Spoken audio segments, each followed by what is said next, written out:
you everyone for spending some time with us today. Today's session will be something that is quite new to a lot of us, especially since the current crisis that's happening worldwide is keeping everyone indoors. However, life must go on. However, we continue to teach, we continue to develop people, even if we don't have them right in front of us.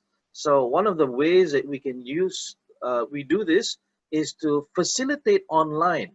However, if you've ever had a online conference call or a face-to-face meeting with webcams and video, you will know that there are a lot of intricacies in terms of engaging people and getting people to want to listen and want to stay there in front of the laptop for a very long time. So how do we get this done? Well, there are many ways we can use, there are many ways we can do. Today, in 1 hour, I've collected as simple methods as possible without going into too complex technology or too complex usage of that technology. Because why? You want to go for as simple as possible and not involve or depend on too many things. My first job was as a journalist, and one of the things my editor told me is don't depend too much on technology, which means that you need to have technology to get the meetings done. You need to have technology to get the learning done.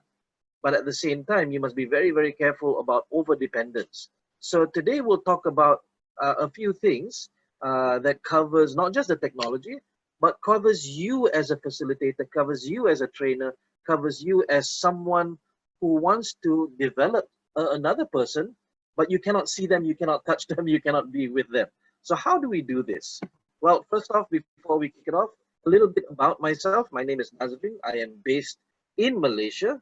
However, on normal non-COVID years, I am in Cambodia 1 week every month. That was the plan for this year. I was there in January. Was I there in February? I was there in February, I think. Supposed to be there in March and April, but it doesn't look like that's going to happen. Most of what I have been doing since I started my career has been in communication. So my interest is human communication, whether it be verbal, whether it be written, whether it be face-to-face or online. And I've been doing online teaching since 2011 when I was attached to a company called Accenture. And Accenture, especially specifically Accenture Learning, where we catered to all staff globally in Accenture. Now Accenture is about 500,000 people. It is one of the biggest consulting companies on the planet. And I left in 2015. I am now with TCS, the capacity specialist in Cambodia.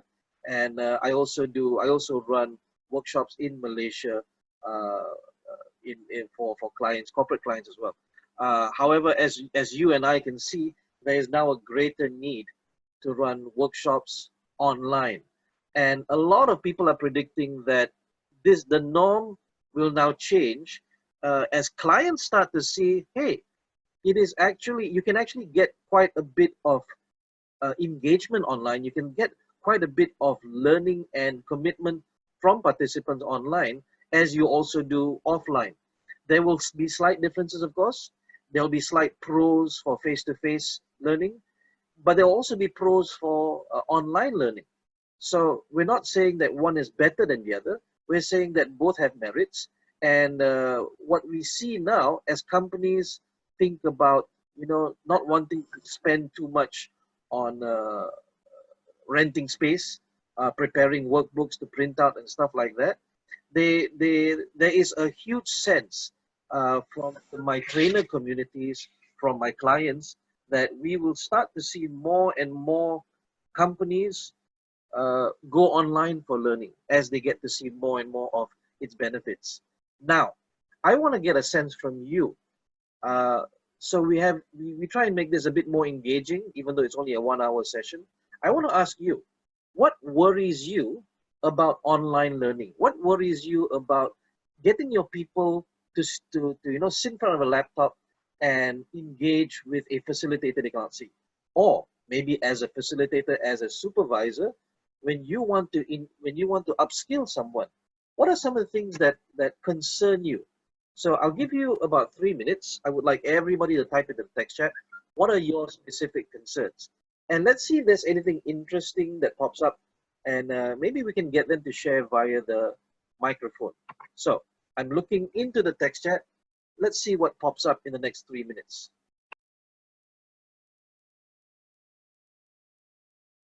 So if I'm pronouncing your name right, Lekina, right? If I got that right, I apologize. If I got that wrong, I apologize. A lack of technology. Thank you. Okay, what else?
Okay, good, good. Hello, Richard. Nice to see you in. Could you share a little bit about your answer, learning styles of participants, and the question of what type of program can be done online and what can't? If you cannot turn Well, on your mic, Marily can help you with that. can you hear me? Yep, I can hear you very well. Yeah, I'm just concerned that I know for a fact that if you're somebody is learning a new skill, um, they can go, and learn it online quite easily. But because I deal more with behavioral related issues, behavioral workshop, so I'm still unsure how effective will it be to conduct those kind of workshop online. So that's my thing. And some people like to have the interaction face to face question, and they like the environment because many of us are tired of going to school and sitting in a place, and also in office. We're always sitting in front of PC doing the stuff. And then again, learning is also by PC or listening, staring at a screen. Some people may find that to be, I don't know. This is my perception. I'm still not used to it.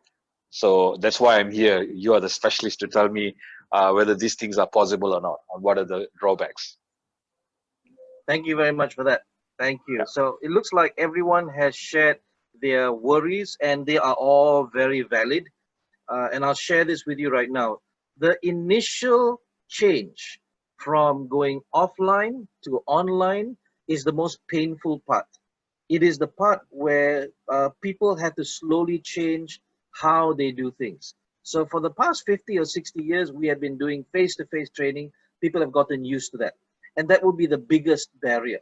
Not actually technology, but the biggest barrier is that change. So all of us in this room must expect that when you are rolling this out for the first time, you need to put in an extra effort to be able to navigate that change. So how do we do this? Thank you very much for your answers. We will save these answers because they'll be very good to use as research points for later on. So let's talk about today. Um, Online learning has a huge spectrum. I believe you've seen most of it or all of it if you're involved in this. There is facilitator driven online learning, which is a little bit of what we're doing today. And there is self driven online learning. And from one side to the other, I have experienced and I have seen a chat class. I don't know if you've seen this before, but people use WhatsApp and Telegram to be able to run a class. Right now in Malaysia, quite a lot of teachers are doing that, primarily because not everybody has an internet connection. Not all the kids have a phone, so they have to use their parents' phones. And sometimes it's daunting, it's challenging. My wife actually copies off because my printers are not working at home. So my wife copies off my children's homework onto a piece of paper, gives it to them to complete. So there is right now in Malaysia happening, teachers are actually doing classes by chat, either WhatsApp or Telegram. Mostly WhatsApp because WhatsApp is more popular in Malaysia. Uh, then you have your traditional video conferencing where we take our normal meeting tools that we've used for so long for our internal meetings or client meetings, and we run webinars or we run virtual classes. Today, what is we consider a virtual class because a webinar is typically one way, but a class can be two ways. There'll be interaction. Then we have what we call a recorded class, where you actually have to go into a website or a repository protected by a password, where there's PDFs, there is just documents for you to download and look at, read, and complete assignments sometimes. So this is what we call a recorded class. If you look at Coursera, if you look at Udemy, if you've heard of these, a lot of these are recorded classes. There's no actual interaction with the teacher or the lecturer. But then there's also another version called a massive open online course. And massive open online courses are typically university-based courses that are also run with recorded videos. At the same time, you actually get to talk to your professors. You send them assignments, they will correct the assignments, you can ask them questions. So these are what we call massive open online courses. That requires what we call an LMS or learning management system. Not just a typical repository, but an LMS, you can actually have exams, you can actually have tests, questions. So for example, you can set it in such a way where if your student does not complete the test or gets wrong answers on the test, then they cannot proceed to the next module. So they'll have to repeat the test over and over and over again until they only give right answers. And one way to do that is to actually go back and restudy, or to actually take the test so many times that you finally anchor in yourself the correct answers. But with these kinds of approaches, you can actually have 150 questions for only a 10 question test. So every time they take the test, the questions get reshuffled and they get new questions instead. That's what we call an LMS. On the furthest end of the spectrum is what we call a learning experience platform. And a learning experience platform is by far the most complex, the most complicated, the most technology-driven approach, where there is no facilitator there is nobody to talk to, nobody to discuss with, and the LXP is just an AI. Think about artificial intelligence that identifies what you need to learn for your role, maps your training path or your learning path along everything that you need to learn. So you have a choice in terms of what to learn, but the AI actually suggests, okay, next thing you should learn is this, next thing you should learn is this. And it can pull from internal resources from within the company, or it can actually pull from external resources from YouTube or articles out there. So when we say the spectrum between facilitator driven to self-driven, I believe most of us are here to talk about something in between, which is a webinar, a virtual class, or recorded class, somewhere in between the simple facilitator driven one to the more complex self-driven one. So let me get a sense from you. Is this what you're here for? If yes, type in a Y to the text chat. If no, give us a bit more information about what you're expecting to see. So everybody into the text chat, please. Is this what you're here for? Type in a yes or Y. If you're looking for anything more than that, type in a no, so we can customize this a little bit more for you. So Annalise, Thomas, and Fanny says yes. Okay. Lilibeth and Sochitra, yes. So you're looking for the live engagement ones. Umapati says yes, but would love to see how this works in low internet settings. Correct.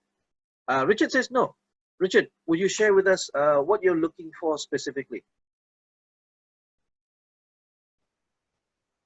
When you Okay. say facilitator-driven, yep. Okay. So I'm looking at like what you're doing, more facilitator-driven class where I would like to engage. I would like to throw in quizzes. I would like to ask participants for comments. You know, those kind of stuff. I want something to be really, really interactive. And of course, if I could see them, it'll be even better. But that's the key thing that I'm looking for to converting my programs. Does that make sense? That makes sense. Thank you very Yeah. much. Okay. Cool. So let's deep dive into this. I've arranged today in a very simple format in terms of 3 T's. 3 T's that you need to focus on a facilitator driven, but still something that you can do with quizzes, you can do assignments over long periods of time. You can engage a bit more. So the first T is what we call the tool itself. The second T is you, who plays the role of the teacher, the facilitator who does this. And last but not least, the techniques that you need in order to continue engaging them, to continue keeping them learning. So let's talk about the tool first. Remember, I said that you don't want to depend too much on technology. This means that you must not build your workshop too much around the functionality of the technology. And the reason for this is simple. Different tools have different functionalities. And if you're forced to, say, adhere to a tool that a client says, okay, you must only use this tool, then you're going to run into problems. For example, there are 4 basic tools that we need. Number 1 is a live meeting tool. Like today, we're on Zoom. Okay, a live meeting tool is what connects us. Number 2 is a material repository, a place online on the cloud where you can store all of your stuff, all of your PDFs, all of your reading material. So you need some place to put all of that. And then you need tools for engagement, and you need a tool for Q&A. Now, if you miss any one of these, then the engagement level drops ridiculously. If you don't have a live meeting tool, you can bet you're not going to be able to teach because you don't get that live interaction with them. So what are some of the live meeting tools that are out there? Not that the one I would typically recommend, but what are the out there? Number 1, you have Microsoft Teams, which is downloadable free. And a lot of companies who already run a lot of Microsoft products will find that this is easy to use. Why? Because Microsoft Teams doesn't just have live meeting functionality, it also has material repository and Q&A capacity as well. You can actually do a live Q&A in there. Second is, of course, because they just launched a new Meet Now function. And this Meet Now function does not require anybody to download a software in order to be able to join the meeting. So Skype actually is owned by Microsoft now, and it's using a lot of this, the crisis right now, to be able to, get more people on board. Then we have the classical Zoom, which has become a fan favorite. Zoom seems to be unleashing new security updates every week now. So they are, if you've listened to what's been happening recently, Zoom has been attacked quite a bit for not having a lot of security measures. So what they've done is they've released quite a few patches to fix all of that. And we have WebEx. So if you're not familiar with WebEx, WebEx is by Cisco. It is also downloadable free. Here's the difference, right? For Zoom, they limit you to only 40 minutes if you have more than 2 people in that meeting. So if you have like a 1-hour class at the 40-minute mark, the video will cut off just like that. However, during the COVID crisis, they have extended that to 1 hour for free. If I believe that, if they've extended more than that, I'm not sure. But last I heard, they extended for free. If you want more than that, then you have to pay, I think it's $14.99 per month. Microsoft Teams and Skype, for example, you don't have to pay anything. So there is a difference between them. WebEx is free for up to 100 people. More after that, then you have to buy their subscription. So it's up to you totally to choose which one you are comfortable with. But if you are a freelance trainer, sometimes you have no choice. The client will dictate for you. For example, today we're running on Zoom. Next week I'm running one in Malaysia, and the client insists we use WebEx. There's one that will insist that we use Microsoft Teams. So you want to design your online experience to not be so dependent on the different functionalities that they have. Second, let's talk about material repository. One of the better ones I've seen for free is Google Classroom. Google Classroom is, of course, basically just Google Drive, but now you have a front-facing skin where you can actually categorize according to topic. So if you want to know more about this, we're not covering it today. Register, just go to classroom.google.com, use a Gmail account, a free Gmail account, not a company Gmail account, because if you use a company Gmail account, they will not allow you to register. So you need to set up either a free Gmail account or use the one you already have. However, one thing to remember when you use Google Classroom, whatever documents you drop into the classroom get saved into your Google Drive. So you only get, if I believe, 15 gigabytes, I think 15 gigabytes of free space in Google Drive. So if you're using this for all your online classes, the more you add in there, the more it eats up the space in your Google Drive.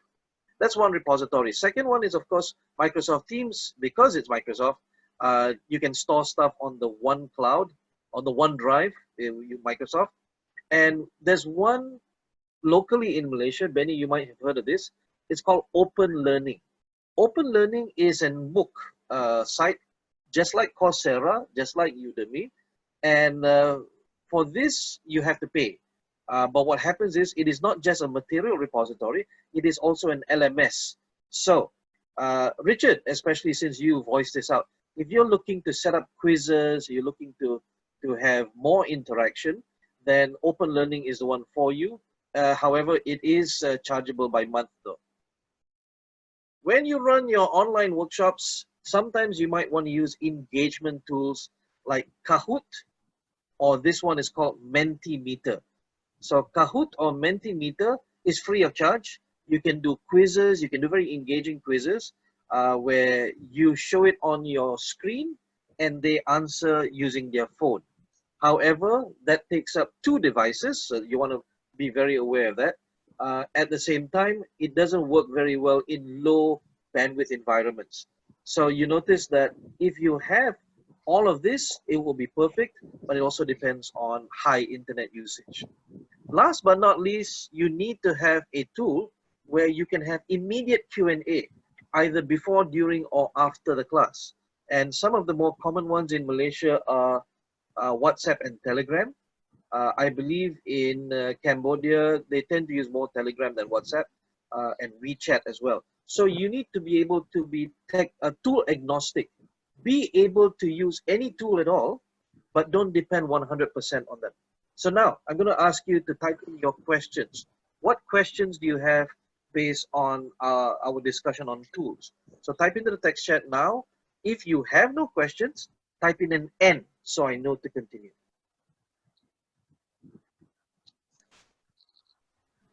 You will also notice I use some techniques in here to be able to move on a discussion. One of the best ways is to actually type in N. Ask your participants to type in N for no questions so you can move on. So now we have some questions. Umapati says, why would we use a separate tool for Q&A? Well, number one, if you want to spend time in Q&A during the meeting itself, that sometimes takes up too much time, number one. Number two, they don't know what they want to ask. So think of it like this, right? When you go for a 2-day workshop, there are, depending on learning styles, some people, they have questions up front. Some people take a longer time to process that information. And then after the class, they have a question, but they cannot ask a facilitator anymore. So what I normally do for my workshops is I give them 30 days free online coaching where they can ask questions over WhatsApp for the next 30 days. And I find that the more introverted people, or the people who process information slower, they tend to have questions later on. So especially if you're doing live workshops like this, right? Online, 1 hour, 2 hours is the max that you can run. Anything more than that, then you tire people out. So the way of actually running online classes cannot be the same as live workshops. So does that answer the question for you? You need to have a tool where you can have live Q&A and fast chats. When you use Microsoft Teams, you can do that as well, especially if it's in the same company. But if you're doing it with another company or you are a freelance trainer, then you'll need something that's easily accessible. Pani says, I've never experienced with Kahoot. Yeah, we're not going to talk about that today, but you can certainly self-explore that. Umapati says, why not use Zoom or MS Teams? Sure, you can, but look at it like this, right? If you have questions afterwards, then the Zoom session has already ended. MS Teams, you can still do that. Thomas, yes, you spelled it right. Benny says, how safe is your material on the repository? Well, Google Drive is pretty safe because if it's Google Drive and you trust Google Drive, then you should also trust Google Classroom. I have used it for quite a few years, quite a few months, Drive, and so far I have all confidence in it. I guess it is about confidence. I have not seen any issues with hacking. In terms of Google Classroom, you can admit only the people you want and only the people you email the invite to. Lilibeth says, yes, Thomas is correct. Richard says, if you're using Zoom, can you also use Kahoot for quizzes? You can, but the challenge is you need to have a laptop, because here's the thing about Kahoot. It's between a laptop that you show the slides on, or you share the screen on, and Kahoot answers come from them working on their phones, and that's how it works. Okay, thank you, Mapati. All right, so Alice has no comments, no questions. Thomas says, I force feedback by creating quizzes at exam.net. Thank you very much for that. We'll add that to the list. So if you have no more questions, please type in an N so we know to move on. Using N's and Y's, not yes and no because it's longer to type, also tells you who's actually in the room, who's actually right in front of the laptop. Now, because of that, it might be a bit information overload for you. That's why I always recommend you have one facilitator running the show and you have one assistant who takes care of the participants. One typical problem with live meetings is sometimes the participants can see but they cannot hear. And they ask questions in the text share like, has it started? I can't hear anything. So if you're the facilitator, you don't have time or you cannot stop to be able to take care of that. So I always recommend have one assistant standing by to be able to contact them directly. And if you have registered these people, you would have their phone numbers, you would have their addresses, you would have their ability to contact them. So your assistant can actually WhatsApp them or Telegram them and give them instructions. Usually for Zoom, right? For Zoom, usually the easiest way is to log off and log back on again and remind them that they need to turn on their, they need to attach their microphone and their speakers as well. So they need to actually click on that button. But if you're using Zoom, you can actually preset that. So before they come in, you can actually preset to turn off their webcams, for example, or to have their mics already turned on, or they're already using their laptop speakers function. Okay, so thank you for that, Richard. Let's move on to the next thing, which is teacher and engaging. Now, I've put together a process that I've been using since 2017, even though I've worked online from 2011, but that was using a different, more expensive tool that Accenture could buy, which was Adobe Connect. Adobe Connect basically has all of that functionality, all of those tools, including MS Teams, but it's very, very expensive. And I think they have made a lot of changes to the tool right now, and not nobody I know outside uses it. So in order to merge all of that using free tools, that's why I recommended that you use the ones I shared just now. Now, Nazrin uses three tools only when I run my virtual classes. And that's by choice. That's not by force. It is the ones I'm most comfortable with. The first one is WhatsApp. The second one is Zoom. And the third one is Google Classroom. You will notice I don't actually use any, if at all, engagement tools. Why? Because engagement tools you need to set up. If you use Kahoot, you actually need to pre-populate all of the quizzes, all of the questions, and that gets a bit too difficult for me, especially since I have a lot of different topics in different classes. So why do I use WhatsApp? Why do I use Telegram? Because number one, if you have an online session that lasts only 1 hour, you will not have time to build rapport with the participants. So what I do is I get them to register early, and then I engage them in the WhatsApp chat. I talk to them, I chat with them, I laugh with them, make jokes. At that time, you want to identify who are the people who engage and who are the people who don't engage. This is very, very important. And I tell people this, if you can do this well, 80% of your engagement issues are done. Because this is where you get to know them better, you get to know their learning styles, you get to interview them a little bit. And if it's a bit, if the question is, why do we have to do this? You can say that this is actually part of the course. Okay, 7 days before, I had there are assignments for you to do, there are things for you to do. Just in case some people think it's an informal session. So what I normally do is this. I take a week before, I build rapport with them. I get them to understand the course that's coming up, give them a bit of an idea, especially if it's a company and it's not a public workshop. Because public workshops, they sign up, they bought it, they paid for themselves. So they have already an expectation. But if it's B2B, right, business to business, then this is even more critical. You need to have them on with you so that you can understand their needs and also understand who are the stragglers, who are the ones who don't want to be there.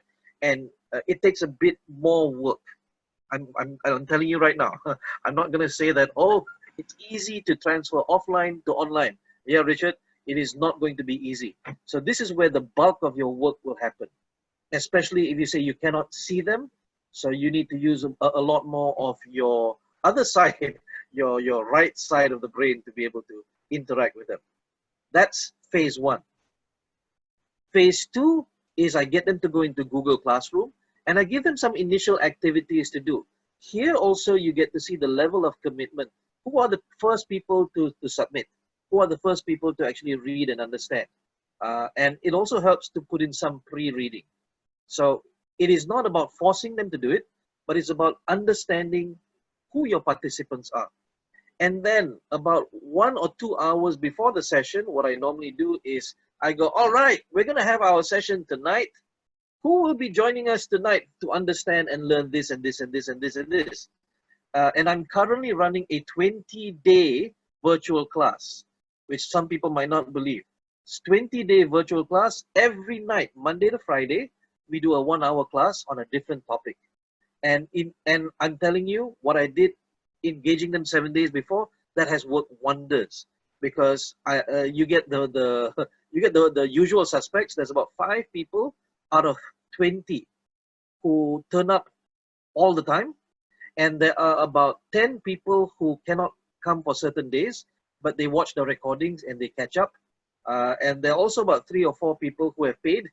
They paid themselves, by the way, but they are always straggling behind because they cannot make the 9 to 10 class. So my classes are 9 to 10 every day. Tonight I'll have 1 more class. And you get to identify who are the people who are, not to say that they really want to be there, but they are there to learn. They have the time and they're spending that time with you. Next, there are several schools of thought, and none of them are wrong. One school of thought says that when you run it on virtual meeting, you turn on all of the webcams so that you can see their faces. There's another school of thought which I personally subscribe to, which is Salman Khan from Khan Academy. So Salman Khan from Khan Academy says that when you have a face sitting next to a slide, it actually detracts from the learning. It makes it even more difficult for people to learn. So there's no right or wrong because he's not been proven wrong, nor has been proven right. But now I have surveyed from participants who have been online with me, and they say, thank you, Nazrin, for not forcing us to turn on our webcams because we look like a mess. Yep, everybody's sitting at home and nobody wants to make up just to sit in front of the webcam. So then the question would be, how do you engage them? Well, remember, you have your text chat, you have your yes or no's, and you have your radio voice. And this is one of the most important things. People love variety. The brain loves variety. So you want to be able to practice having an engaging tone of voice. I'm not saying I'm doing that very well, but so far so good. I've managed to keep 27 people online with me for an hour every night, which is not bad. Last but not least, run very simple activities, no complex activities while you're doing the 1 hour session online. Because if you're doing a longer session, like 2-3 hours over days, then you can give them assignments. Activities are done with you while you're running the meeting, and assignments are done between those sessions. So type in your questions now, please. So Lilybeth says, I agree, facilitator needs an assistant. Yes, that's correct. I've tried to run it on my own. It's a mess. All right, type in your questions. Thomas, how do you develop a radio voice? Well, that's a longer discussion, but the best way to do this is to actually model. So if you're familiar with neuro-linguistic programming, listen to a lot more radio and understand how they engage. Number one is to vary your tone of voice, vary the pitch, vary the speed, and then use a hypnotic tone, which is a high and low tone. So when you do a high tone, you engage. When you do a low tone, you teach. Whatever you want people to remember, use a lower tone. Whatever you want people to get excited with, use a higher tone and a faster pace. That's the fastest thing I can give to you, Thomas. Umapati says, anything special to do to have the cohort work with each other? Well, if you want to do it online right now, then I'll show you one example later. You can have them do discussions. Zoom has the functionality of breakout rooms. So if you have like 50 people, you can have 5 breakout rooms and you put 10 of them in there. Yeah. Yes, you can. Yes, you can do group exercises. You can either do, let me share with you one example. Yeah. Everyone, I want you to look at your toolbox right now. Your toolbox should have a mute button, a start video button, a share button. Do you see what that is? If you see it, type in Y. If you cannot find it, type in N, please. Annalise, you can't find it? It is the toolbar where you can mute and unmute yourself. All right. Now, I want everyone to did you find a button that says annotate? If you find that, please type in annotate. Sorry, click on annotate. In Zoom, there is what is called a whiteboard function. And if you've clicked on the annotate button, you can actually draw on this. So everyone, please draw something that is not offensive, please.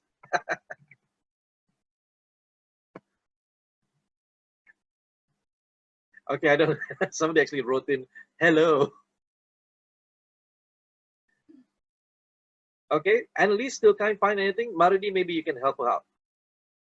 Okay, so as a facilitator, I have the functionality of selecting and deleting everything from here. Ta-da, goodbye everyone.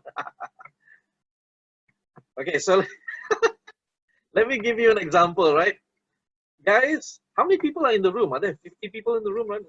32 participants. Okay, I want you to draw a house together. I want you to draw a house together.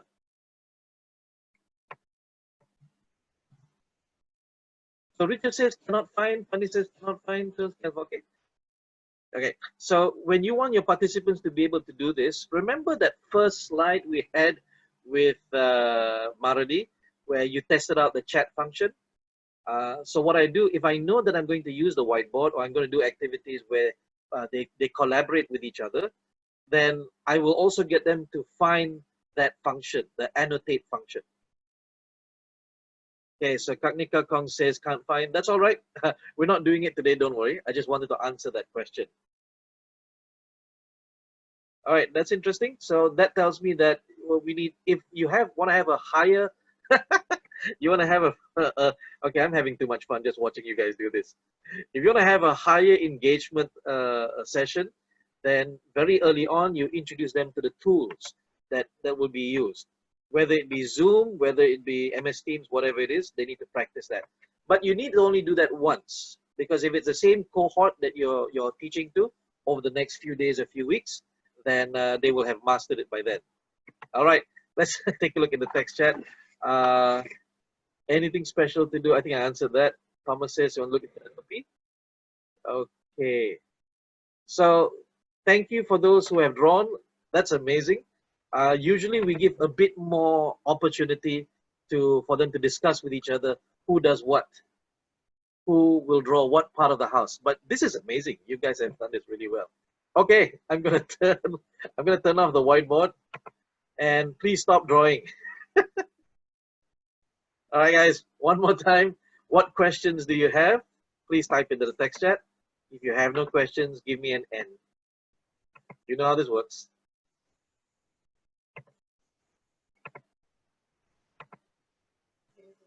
Yes, seriously.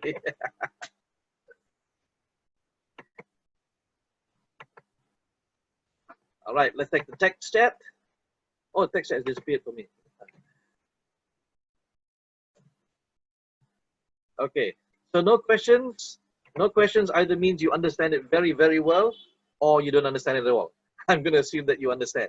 So let's give you an example of run simple activities without needing too much technology. Here's an example of an activity for critical thinking. I want you to not consider, but as soon as you see the picture I show you, tell me what comes to mind. Tell me immediately what comes to mind when you see this picture. So get your hands ready on the text chat. Are you ready? Here we go. Type in exactly the first thing that comes to mind. What do you think?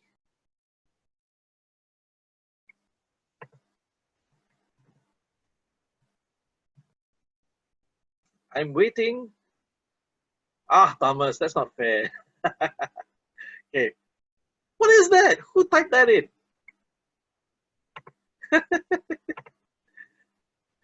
All right, royalty flipping the bird. Now I'm showing you the second photo. What do you see?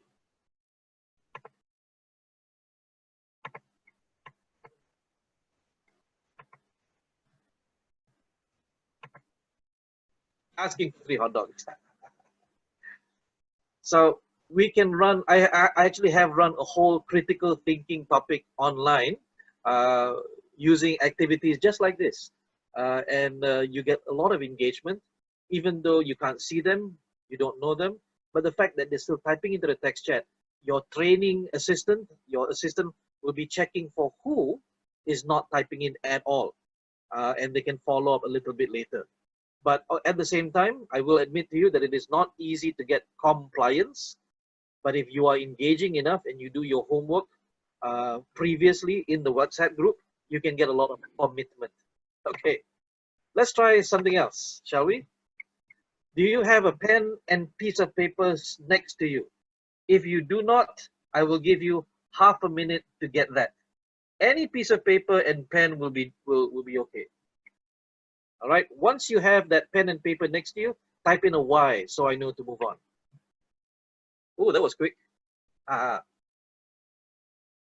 That's interesting because I found that the people who are much more committed to online learning like this always have notes standing by to take. Okay, here we go. I want you to do this for me. Please draw this on that empty piece of paper you have. Once you have drawn it, type in a Y.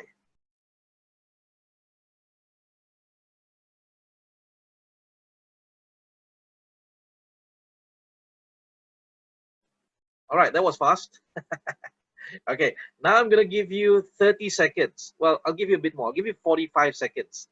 I want you to take this drawing and I want you to add on details. I want you to draw some more on this and turn it into something else. Turn it into a picture of something else. All right, 45 seconds, go. No, no, no, on your piece of paper, not on my screen. And you know I can't detect who did that. On your piece of paper, not on my screen, please.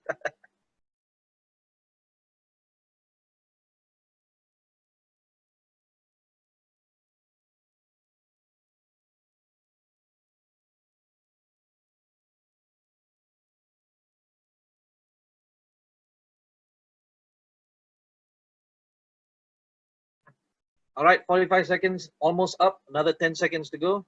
Done, done, done, done. Well done.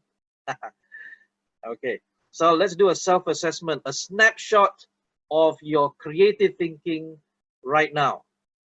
We cycle through different levels of creativity throughout the day. Sometimes we're less creative, sometimes we're more creative. That's okay. So this activity gives you a snapshot how creative you are right now. And I want you to give yourself a star if the drawing that you did is of a bird or a duck or any animal that has a beak. So give yourself 1 star. Or if it is if it is a human face with a hat, also 1 star. You don't have to tell me. You don't have to tell me how much stars you give yourself. Just give it to yourself. All right. For those who drew this and it became something else, but you can still see the original line. You can still detect the original line. So it might have turned into a car or a house or something, but you can still see the original line. Give yourself 2 stars.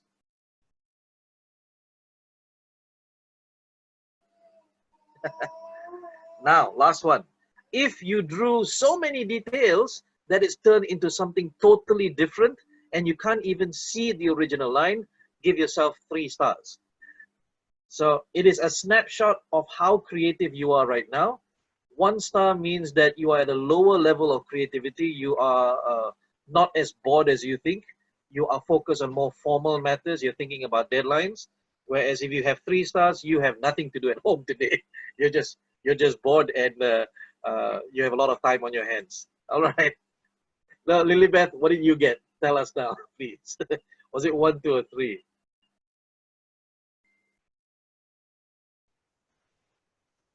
3 stars? Thomas, 2 stars? Okay, so Thomas is stuck at home, I guess. Richard, you are probably the one with most time.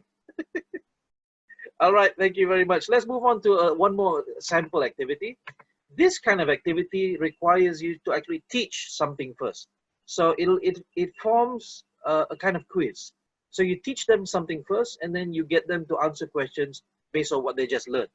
This is what we call, this model is called social styles. And social styles tells us that there are 4 types of behavior. Don't misunderstand, this is not personality typing. This is 4 types of behavior. Behavior that you can see, behavior that you can read from other people. So social styles tells us that people who are fast, they make decisions fast, they talk fast, and they do work fast, and are also task oriented. These people are called driving. So their behavior, again, don't misunderstand, this is not personality types. We cannot go into their brains. We don't know what they're thinking. But we can see that they talk fast. Their hand gestures, their body language is very hard, very rough. And they tend to use a very stern tone of voice. They're very task oriented. They will not ask you about your family first. They'll ask about the report first. Then they'll ask how your family is. So in terms of behavior, we see that these people tend to be very brash. Not that they don't care about people, don't misunderstand. It's just that priority number 1 is task. Also, people who tend to be people-oriented, but also very slow, these behaviors we call amiable. They are very consensus-oriented. before they make a decision, they will ask everyone's opinion first, which means their decision making tends to be slower, their work tends to be slower, and they also tend to talk slower. You will notice that in meetings, they tend not to talk at all. Uh, if somebody asks for a decision, they will say, I will support any decision the majority makes. We also have the analytical behavior, which tends to be slow, but task-oriented. So slow but task-oriented means they also make decisions slowly. Why? Because they require a lot of information. If you send them a one-page report, they will look at you weird because they go, is that all? Where's the rest of it? I need data. I need hard information to decide. So they stress out easily when they don't get all of the data, all of the details. And they're not very people-oriented. They tend to be more task-oriented. They tend to time manage very well. And they also take issue with people who don't come to meetings on time or waste their time. Last but not least, we have the expressive behavior. And expressive people tend to be fast talkers. They also tend to work very fast, but they also make decisions fast.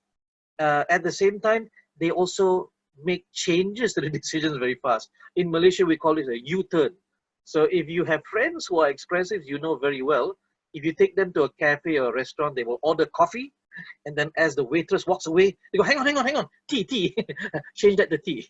So they are very friendly people. They will come up to you and introduce themselves first, whereas an amiable will not do that. An amiable will wait for you to introduce yourself to them.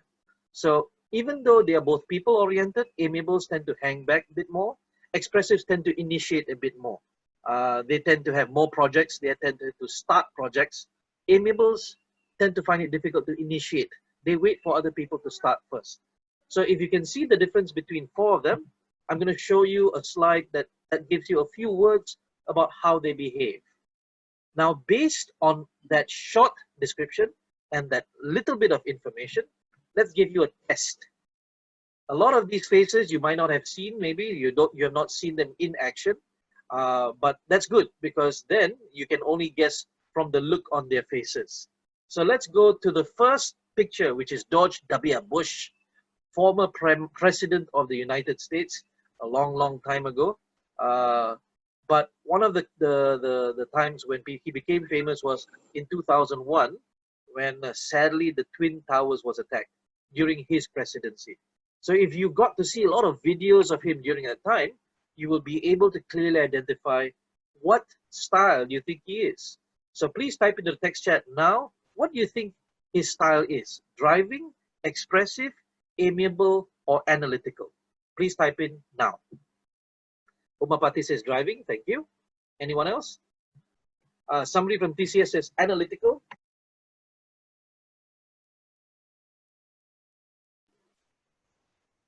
Annalise says expressive. Lilibeth says expressive. Oh, Lilibeth says analytical, I apologize. Maknai says driving. Pane says expressive. Aha, well done. Let's see. Some more. All right. So if you've seen videos of him, if you've seen him talk, right? He doesn't use a lot of facts and figures when he talks. And he doesn't have like a Donald Trump sort of personality. He smiles a lot to reporters, but the thing is, the reporters never seem to get the answers that they want from him. So he is actually quite expressive, not very expressive like say Richard Branson or Boris Johnson. He is quite expressive, right? So Richard says need to see the earlier side. Earlier slide? Thank you. I'm going to mention it right now. So everyone, if you did not write that down, write down these four words. Driving, and I want you to imagine Donald Trump next to that. Expressive, I want you to imagine Richard Branson, the owner of Virgin Airlines, Virgin Cola. For amiable, I want you to imagine Larry Page, the co-founder of Google. And for analytical, I want you to imagine Bill Gates. If you need a bit more information for driving, because Donald Trump is someone currently people not too sure about him, remember Steve Jobs. Steve Jobs is also a very driving person. Okay, so that's why he's expressive. But again, he's not very expressive, but he's firmly in that quadrant.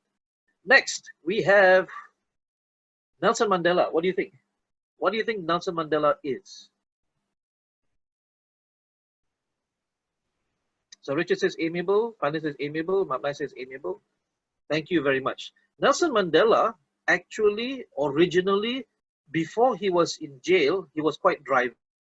But after he left prison, he a long time in prison will change you. And social styles, behaviors can change over a long period of time.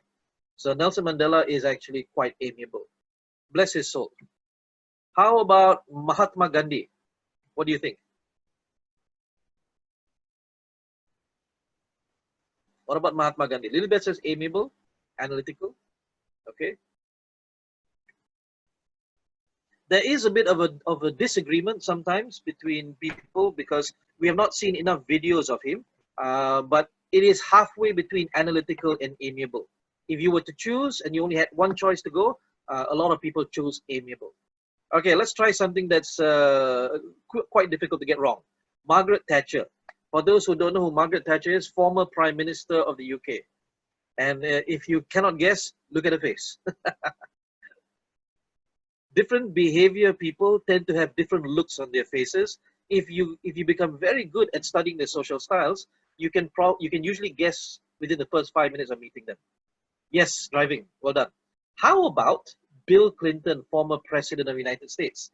You would need to really study his behaviors. So Mapnai says expressive, Umvati says expressive. Clinton expressive, expressive. Okay. I was going to show you analytical just to throw you off, but it looks like everyone got it right. Yes, right. He is expressive as well.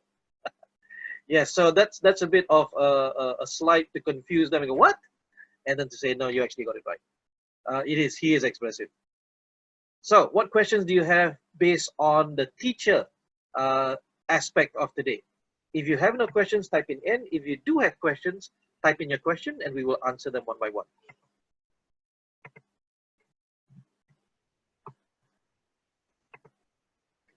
No questions? All right. Well, feel free to type in questions whenever you need to. All right, last but not least, let's talk about technique. If the teacher has to keep engagement, then the technique is about designing your online class in such a way that it becomes engaging. The design itself does that for you so that you don't have to do too much work. So from a neuro-linguistic programming perspective, they say that there are 5 senses that you can impact. If you run a live face-to-face workshop, you can impact their visual sense by showing them your body language, by showing them your props, by showing them your slides. You can also impact them using the auditory sense, which is using videos, using songs that you play in class, and also your tone of voice. Kinesthetic, which means activities that they do physically. You can do this by having them, run around, do activities, go to the flip chart, things like that. In some cases, if you run like a baking class or cooking class, you can also impact the smell sense and the taste sense. And I've met a few facilitators who do this really well, even though they run like a soft skills class. One facilitator says, okay, turn to the person next to you, take a deep breath. What does he smell like? You need to be a really good facilitator to do that. So when you're doing this online, you have to understand that the only things you can impact directly are visual and auditory. And the kinesthetic, you can still impact, but it has to be through giving instructions, right? For example, what I want you to do right now, everyone, please touch your right elbow with your left thumb. Who can do that? Touch your left elbow with your right thumb. Or your right elbow with your left thumb. Who can do that? Type in a Y. Good perfume helps, yes. Okay, so what I've just done is I've just given you a meaningless activity, which you probably have done, and start with a small activity that requires less commitment. If you suddenly say, okay, everyone, I want you to run to the fridge right now. Oh, hang on a sec, that actually takes quite little commitment. You can actually do that quite easily. So when you do give them kinesthetic activities to do, focus on giving simple instructions and relevant to the topic. Otherwise, they will not do it. The first time they might not do it because they don't see a relevance, but as you go along and they realize, oh, this is actually helps me to learn, so you will get more and more commitment from there. In terms of olfactory and gustatory, not much you can impact. So remember this, visual and auditory you can impact directly. In fact, even on Zoom, you can play videos. Even on Zoom, you can play songs. But there's a tab that you need to tick on that says share computer sound and optimize for video playing. Here's the challenge, right? Internet sometimes is not so strong wherever. So I tend not to use videos, but I do give them a YouTube link. I'll say, okay, I'll give you a link in the text chat. Please watch this video, and then when you're done, type in why. So videos should be no longer than 20 seconds, otherwise you will lose them. Make sure the videos are very, very relevant to their learning and especially what they need to do. If you do this again and again and again, there is trust. You build trust that, oh, okay, Nazrin's not just giving us these silly activities, it actually is useful for the next topic. So the first few times you might not get as much engagement or commitment, but make it relevant and make sure that you are trustworthy. Whatever you do, you don't lie to them or you don't actually say, okay, that activity was for nothing at all. Okay, so let's give you something to do to close off today. This is an example of low technology activities. I want you to type into the text chat, what are the words that you can find in this picture? And of course, if you're on your phone, you'll have to zoom in a little bit. If you're on your laptop, you should be able to see this quite well. What are the words that you can find hidden in this picture? I'll give you 30 seconds. Type in text chat now. Annalise found novel. Wote found awe. Umapati found story and page. Annalise found page. Well done.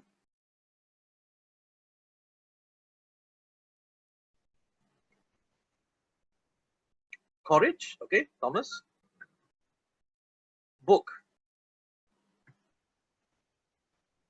All right, cool. Okay, time's up. Time's up. Here's what is supposed to be there. Okay, some people found book. People found story. Some people just found the awe. We have words. We have pages. We have novel. Is there anything else? There's one more here. Did anybody find read? There we go. Okay, let's try one more. Very quickly. I'll give you only 30 seconds. Go.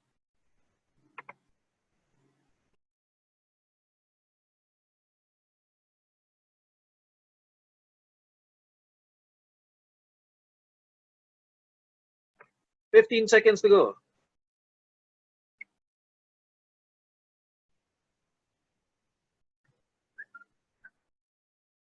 Okay, time's up.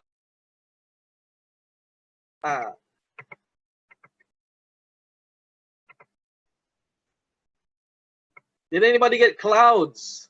There's clouds. There is stormy. Yes, stormy.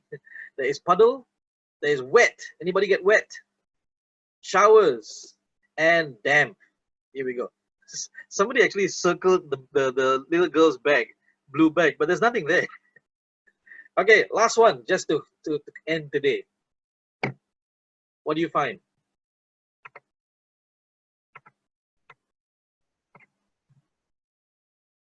Type into the text chat. What have you found? Snow, frost. All right, 10 more seconds.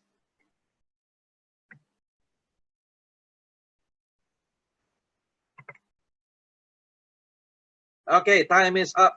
Let's see what we found. There's frost. There's ice. Did anybody catch ice? Mittens, snow, boots, and chill. All right. So these are some examples. Here's one more that I don't want to do because we already did it just now. I've done this with executives. Draw a teddy bear together, but you don't have to do that. So we give them time to discuss who would do what and see if they can work online virtually together. So this is an example that I pulled out early on because somebody asked that question very, very early on. I didn't want to wait to answer that question. You can give them very low technology activities to do. So the activities I've given you today are nonsensical, just for the fun of it.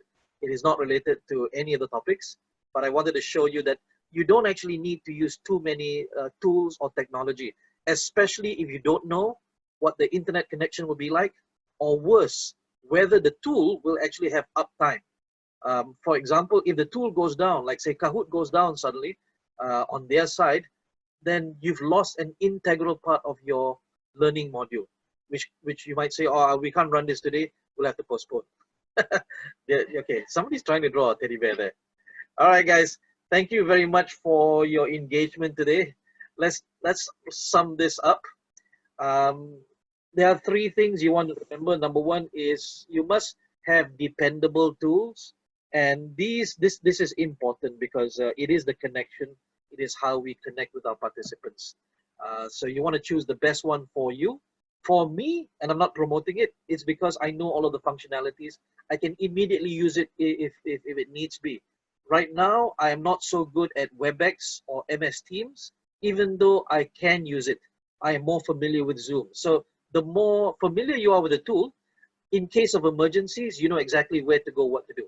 Second, you as the teacher, you must be creative in engaging your audience. You must find the best low-tech tools or low-tech activities to give them to do. And last but not least, you must design your online course to be able to attain their learning objectives. So any activities that you put in, whether it's visual or auditory activities or kinesthetic activities, make sure it lines up with the learning objective. Otherwise, people will find, oh, this is useless, I'm not going to do this. Okay, so that in conclusion covers the live engagement. When you do a longer term course, like I'm doing right now over several days, then you can give them assignments in between. You can check them offline in the repository and give direct feedback. You don't want to give direct feedback during the session itself because that takes up too much time.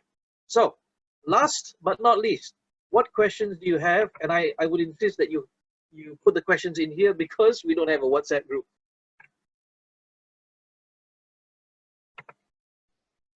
So, okay, Lakina has to go. Thank you very much for that. She requests that we send the slides later on. Okay, we have, wow, that's a lot. Any questions at all? So many thank yous. Lilybeth says, can we have a screenshot of all the packs? What are you saying? Are you asking for photos of everyone? We need to ask everyone's permission for that. I'm not sure what you're asking.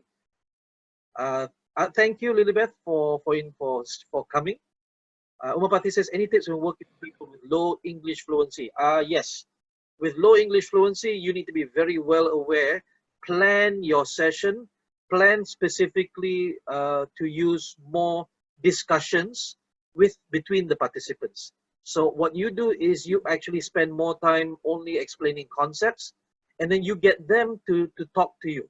Get them to talk to each other in their native language also, or you also get them to work offline more. That's the challenge with English fluency.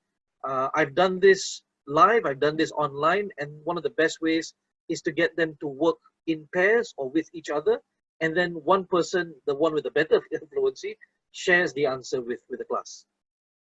Okay. Thomas says, know a lot. What does that mean, Thomas?